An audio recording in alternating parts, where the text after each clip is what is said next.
د ګډو ګټو او د هیواد د اوږدمهاله پرمختګ پر بنسټ د آمو سیند د تیلو د حوزې د پروژې د بیا پیل لپاره همکارۍ د نوي پړاو په هکله زموږ وړاندیزونه.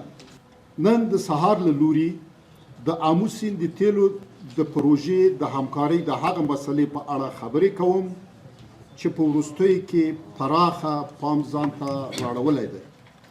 زموږ موخه دا ده چې د خپلواکو څېړنو، ملي ګټو او د هیواد د اوږدمهاله اقتصادي پرمختګ پر بنسټ د مسلې دقیق تحلیل او رغنده وړاندیزونه له مسؤلانو، شرکت او ټولنې سره شریک کړو. زموږ اساسي هدف د منطقي او رغنده دیالوګ پل جوړول دي. زموږ وړاندیزونه کانکریټ نه بلکې د تغییر وړ دي.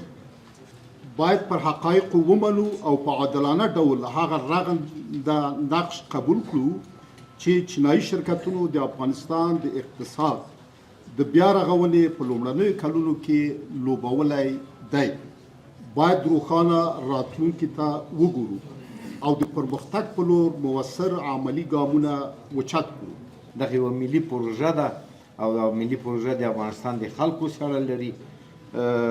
نو موږ به هم دې کې خپل رول ولوبوو، څه امکانات چې لرو، مسلکي کسان چې لرو، که چېرته اړتیا وي موږ کولی شو چې دغې برخې کې مرسته او کومک وکړو. حکومت د موږ مکلف ده چې د ملي ارزښتونو، اسلامي ارزښتونو، د قوانینو په چوکاټ کې هر رقم تعامل ته د نړیوالو سره د سیمې هېوادو سره باید دوی غشي یعنی لاس په کار شي.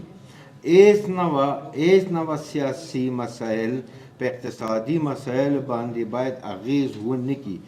دا چې اغیز کوي پس متاثره کیږي، ولس متاثره کیږي، ولسونه دغه کې د حکومت توجه غواړم